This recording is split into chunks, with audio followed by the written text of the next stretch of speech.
요한복음 18장 33절부터 40절까지의 말씀을 교독하겠습니다. 이에 빌라도가 다시 관정에 들어가 예수를 불러 이르되 네가 유대인의 왕이냐? 예수께서 대답하시되 이는 네가 스스로 하는 말이냐? 다른 사람들이 나에게 대하여 네게 한 말이냐? 빌라도가 대답하되 내가 유대인이냐? 네 나라 사람과 대제사장들이 너를 내게 넘겼으니 내가 무엇을 하였느냐? 예수께서 대답하시되 내 나라는 이 세상에 속한 것이 아니니라. 만일 내 나라가 이 세상에 속한 것이었더라면 내 종들이 싸워 나로 유대인들에게 넘겨지지 않게 하였으리라. 이제 내 나라는 여기에 속한 것이 아니니라. 빌라도가 이르되 그러면 네가 왕이 아니냐? 예수께서 대답하시되 네 말과 같이 내가 왕이니라. 내가 이를 위하여 태어났으며 이를 위하여 세상에 왔나니 곧 진리에 대하여 증언하려 함이로라. 무릇 진리에 속한 자는 내 음성을 듣느니라 하신대. 빌라도가 이르되 진리가 무엇이냐 하더라. 이 말을 하고 다시 유대인들에게 나아가서 이르되 나는 그에게서 아무 죄도 찾지 못하였노라. 6월절이면 내가 너희에게 한 사람을 놓아주는 전례가 있으니 그러면 너희는 내가 유대인의 왕을 너희에게 놓아주기를 원하느냐 하니 그들이 또 소리질러 이르되 이 사람이 아니라 바라바라 하니 바라바는 강도였더라. 아멘. 예수님께서 이른 새벽 한 5시, 지금 우리가 모이고 있는 5시, 6시 사이에 붙잡히셨습니다. 어쩌면 더 이른 시간일 수 있습니다. 그리고는 어디로 끌려가셨냐면 그 당시에 대제사장의 장인이었던, 그러나 여전히 대제사장으로 불리고 있었던 이 안나스의 집으로 끌려갔습니다. 사실은 이 가야바가 당시의 대제사장이었지만 우리가 흔히 실세라고 얘기하는 실세는 그의 장인인 바로 안나스였습니다. 그러니까 안나스에 끌고 갔다가 그리고 신문하고 때리고 그리고 가야바라고 하는 그 당시에 제사장, 대제사장의 집으로 또 끌려가서 거기서 때리고 신문하고 그리고 나서는 이른 새벽에 해가 아직 뜨기도 전에 그들은 그를 끌고 어디로 갔냐면 이 빌라도에게 찾아갔습니다. 그러니까 오늘 여기에 보면 28절 우리가 읽지 아니한 본문에 이렇게 나와 있는 것을 볼 수가 있습니다. 그들이 예수를 가야바에게서 관정으로 끌고 가니 새벽이라. 그러니까 이 새벽이라는 단어가 사실은 우리들에게는 좋은 단어잖아요. 새벽 그러면 빛이 뜨는 곳, 하루가 시작하는 날. 그리고 새벽 그러면 이제 뭔가 새롭게 쉼을 얻은 다음에 일어서서 일하는 시간. 이렇게 생각하지만 이 새벽은 아직도 어둠이 있는 캄캄한 밤에 이들이 재판을 했다는 것을 우리들에게 전달하고 있습니다. 왜 이게 문제냐? 이건 불법입니다. 이 자체가 불법입니다. 재판은 유대인의 법정에서나 로마 법정에서나 해가 떠야 하도록 되어 있었습니다. 그러니까 이들은 모순된 사람들입니다. 28절에 보면 그들은 더럽힘을 받지 아니하고 유월절 잔치를 먹고자 하여 관정에 들어가지 아니했다라고 되어 있습니다. 자기들은 깨끗하게 유대인이기 때문에 로마인의 법정에 들어가서 자신들을 더럽히지 않으려고 바깥에서 서 있으면서 법을 진행할 때는 불법을 행하고 있는 이들의 모습에 대하여 이들이 얼마나 예수를 미워했느냐, 얼마나 예수를 붙잡아서 없애버리고자 하느냐고 하는 그들의 내용을 오늘 적나라하게 보여주고 있습니다. 요한복음 1장에 보면 그렇게 나오죠. 자기 백성에게 왔는데 백성들이 영접하지 않았다. 오늘 그 영접하지 아니한 가장 대표적인 이야기가 바로 이 이야기입니다. 아니, 영접하지 아니한 건 그렇다 치더라도 영접하지 아니한 정도가 아니라 그를 붙잡아서 불법으로 죽이려고 했던, 자기들은 깨끗하게 한 척하면서 모든 행하는 것은 불법으로 행하는 그들의 모순된 모습을 오늘 보여주고 있습니다. 그래서 빌라도가 관정 밖으로 나와서 뭐냐 물으니까 이 사람이 고발할 이유가 있어서 왔다. 그래서 이 빌라도가 그 고발을 가만히 들어보니까 갈릴리 사람이거든요. 그래서 헤롯에게 보냅니다. 그 당시 헤롯이 갈릴리를 지배하고 있었기 때문에. 또 그러니까 헤롯에 갔다가 그리고 다시 헤롯이 신문하는데 뭐 그렇다고 굳이 뭐 이렇게 신문할 게 없으니까 나 이 사람하고 무슨 엮이고 싶지 않다. 그래 다시 빌라도에게 보냅니다. 그래서 오늘 우리가 읽은 이 33절부터 끝절까지가 바로 빌라도에게 두 번째 온 신문입니다. 그리고는 빌라도와 예수님의 대화 가운데 우리는 놀라운 것을 발견할 수가 있습니다. 그것은 뭐냐면 바로 36절에 있는 말씀입니다. 36절에 네 백성들이 너를 나에게 넘겼다. 그랬더니 예수님께서 참 알쏭달쏭한 말씀을 하셨습니다. 한편으로는 이 말씀을 들으면서 이해할 것 같은데 또 이해가 안 되는 면도 있고 또 이해하는데 이해 안 되는 면도 있습니다. 잘 들어보십시오. 여러분이 어느 부분이 조금 걸리는지.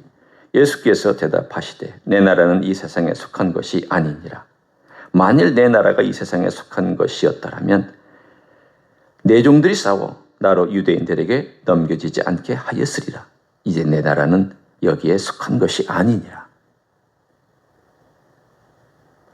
우리는 이해하죠. 주님의 나라가 이 나라에 여기에 속하지 않았다. 그러면 주님의 통치는 여기는 아닌가? 그것도 또 아니에요. 그렇죠? 예수님의 나라는 온 우주를 다 망라합니다. 예수님은 또한 온 우주의 왕이시기도 하고요. 유대인의 왕일 뿐만이 아니라 온 세상과 온 우주의 왕이시죠. 그분이 왕이 아닌 거라고 부인한 적은 한 번도 없습니다. 단지 그것을 클레임하시지 않았을 뿐이지. 내가 왕이다. 그러니 너희는 나의 이 군림 앞에 복종하라. 이렇게 주님께서 클레임을 하시지 않았을 뿐이지 예수님은 왕이 아니신 적이 없었습니다. 영원 전부터 영원까지 왕이 아니신 적은 없습니다. 그런데 내 나라는 여기 속하지 않았다. 이게 무슨 뜻입니까? 이것은 바로 예수님께서 가져오시고자 하는 나라는 이 세상의 성격과 다르다는 겁니다.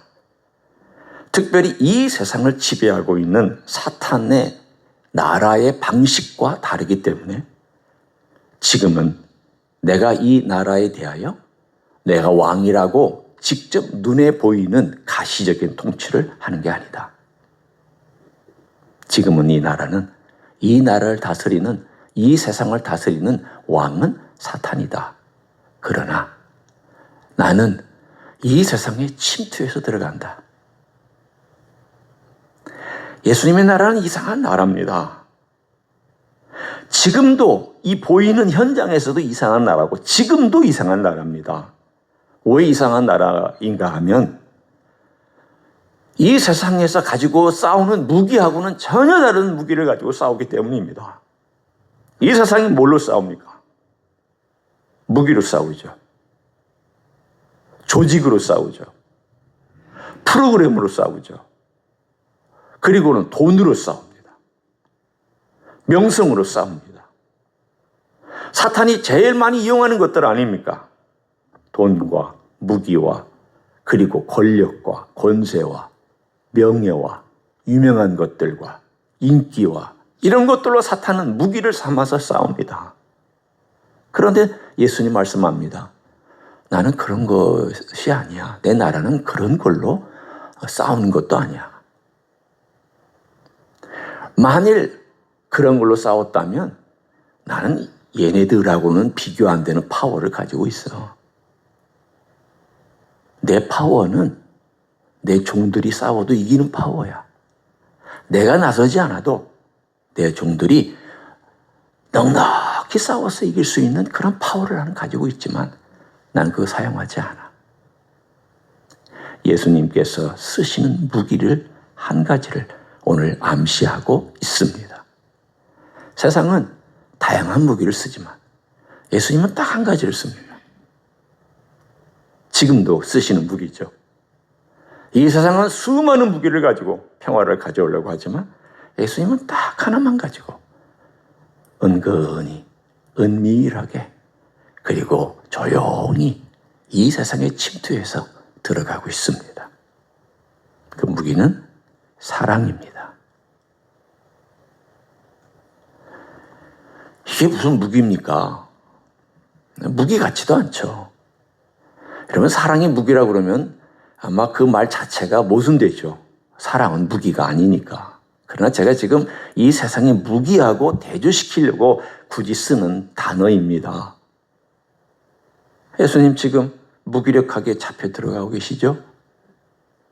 근데 예수님이 무기력하게 잡혀 들어가는 것이 예수님이 무기력해서 잡혀 들어가는 것입니까? 예수님이 지금 끌려가시고 계시죠? 예수님이 무기력해서 끌려가시는 것입니까? 위에 보면은 한 종이 예수님이 대제사장에게 뭐라고 했다고 주먹으로 예수님 얼굴을 칩니다. 예수님이 무기력해서 하인에게 얻어맞고 있습니까? 능력이 없어서 그렇습니까? 권세가 없어서 그렇습니까? 아니잖아요. 우리는 누누이 요한복음에서 강조한 내용들을 봤잖아요. 내가 하나님이다. 내가 하나님이다. 내가 너희가 믿고 따르는 경배하는 마음과 뜻과 정성과 온몸을 다해서 여호와를 사랑하라 할 때 그 여호와가 나다. 라고 요한복음은 1장 1절부터 밝히고 있잖아요. 이런 하나님이 왜 이렇게 무기력해졌냐는 거예요. 딱 하나예요. 딱 하나입니다. 사랑 때문입니다. 내가 너희를 사랑해서 이 땅에 왔다. 내가 너희를 사랑해서 인간이 되었다. 내가 너희를 사랑해서 3년 동안 섬겼다. 가르쳤다. 진리를 말했다. 병을 고쳤다. 그리고 내가 너희를 사랑해서 그 사랑의 가장 클라이막스, 내가 너희를 위하여 기꺼이 죄의 짐을 짊어지고 이 길을 가련다. 그러니 내가 지금 이 땅에서 하고 있는 이 방식은 너희들이 하는 방식하고 너무 다를 것이다. 이 세상에 속한 방식도 아니고 이 세상의 스타일도 아니고 이 세상의 파라다임도 아니고 이 세상의 모든 것들과는 전혀 배치되는 것이다. 나는 사랑으로 너희를 섬긴다. 주님께서 자신의 나라가 이 세상의 나라의 방식과 다르다는 것을 이렇게 말씀해 주셨습니다. 그렇다고 주님의 나라가 지금 여기 없느냐? 있잖아요. 있잖아요. 여러분과 제가 주님의 나라예요. 이 교회가 주님의 나라에 속해 있는 교회고요. 하나님을 또 믿을 앞으로의 사람들이 주님의 나라 속으로 들어올 거고요. 그러나 그 나라는 보이지는 않아요. 그리고 그 나라는 이상하게 느슨하게 엮여 있는 것 같은데 강력합니다. 예수님 말씀하셨습니다. 내가 보호한다. 그 나라는 남들이 보기에는 하찮아요. 권력 앞에서 무기력하게 감옥에 들어갈 수밖에 없고, 어떤 때는 핍박받으면 순교해야 되고, 지난 기독교 2000년 역사 가운데 기독교가 순교했잖아요. 지금도 아프리카에서는 순교당하고 있잖아요. 지금도 핍박받으면서 예수님 믿는 것 때문에 고통당하는 사람 있잖아요. 뭐 때문에 죽어요? 왜 그런 연약하게 부끄럽게 감옥에 끌려가가지고 부인하면 되는데 부인도 하지 아니하고 그렇게 자기 목숨, 소중한 목숨을 버리고 그렇게 걸어가요. 이상하잖아요. 왜 이렇게 강력하단 말이죠. 강력하게 묶여져 있고 남들이 볼 때는 별것도 아닌 것 같은데 강력하게 헌신되어 있고 남들이 볼 때는 뭐 때문에 사는지 모르겠는데 보이지 않는 하나님의 나라를 바라보고 살아가는 그 놀라운 힘이 어디에서부터 나오느냐? 바로 예수님께서 우리를 위해서 십자가 지신 그 사랑 속에서 이 모든 것들이 나오는 줄 믿습니다. 이걸 우리가 받았습니다. 그러니까 우리가 예수님이 이 나라가 그렇게 싸워서 얻는 나라가 아니라 은밀하게 침투하고 은밀하게 들어가고 조용한 섬김과 사랑과 그리고 용서와 자비와 긍휼과 인내와 오래 참음과 자비와 양선과 우리 주님께서 베풀어 주셨던 이 모든 것들이 하나님 나라의 특징이에요. 하나님 나라는 시끄럽지 않아요. 하나님 나라는 요란하지 않아요. 하나님 나라는 자기를 드러내지 않아요. 하나님 나라는 교만하지 않아요. 하나님 나라는 자랑하지 않아요. 하나님 나라는 북치고 장구치지 않아요.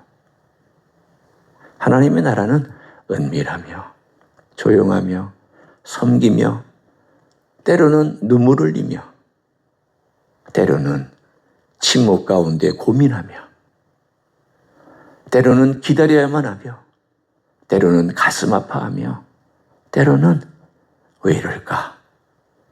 왜 하나님은 가만히 침묵하고 계실까? 우리 주님이 걸어가셨던 길처럼 하나님의 나라는 이 세상의 나라하고 성격이 달라요.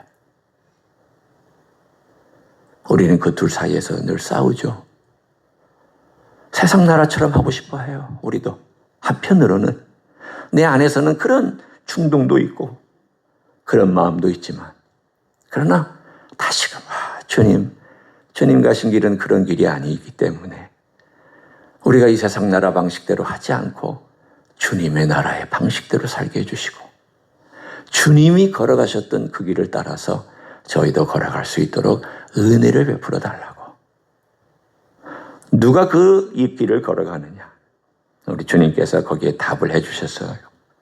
빌라도와의 대답 가운데서 이런 표현을 해주셨습니다. 37절에 보면 이렇게 나오죠.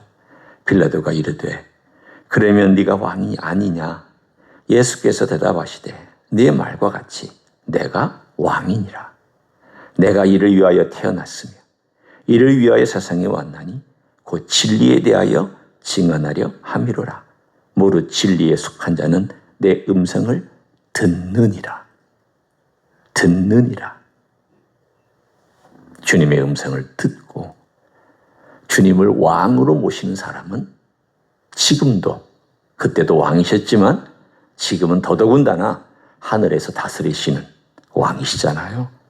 모든 권세가 주님의 무릎 앞에 꿇을 때까지 그때까지 듣는 자는 왕을 섬기며 살아가는 신하인 줄로 믿습니다.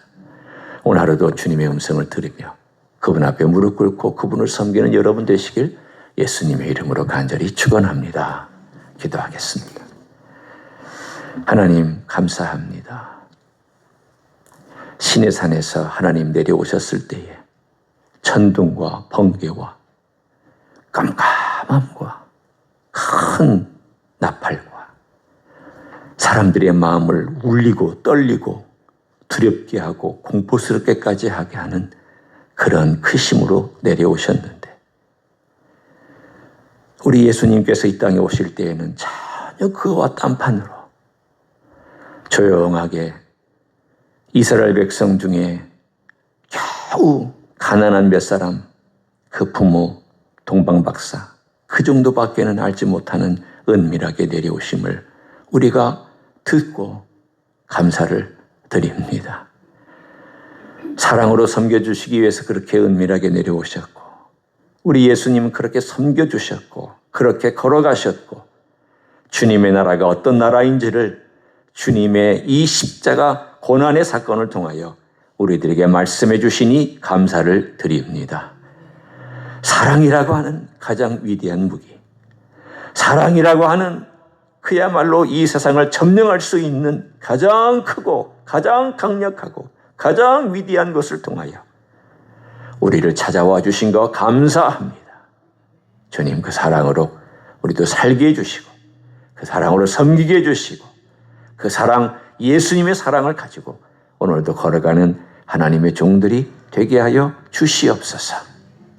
이제는 우리 구주 예수 그리스도의 은혜와 하나님 아버지의 극진하신 사랑과 성령 하나님 교통하심의 역사가 오늘도 우리 주님 우리를 사랑해 주셔서 기꺼이 그 길을 가셨던 것처럼 우리 또한 주님의 사랑으로 그 사랑을 본받아 기꺼이 그 길을 가기를 소원하는 이 자리에 참여한 모든 종들 위에와 주임지 히스교회 위에와 이민교회들과 한국교회들과 선교사님들 위에 이제부터 영원히 함께 하실지어다. 아멘.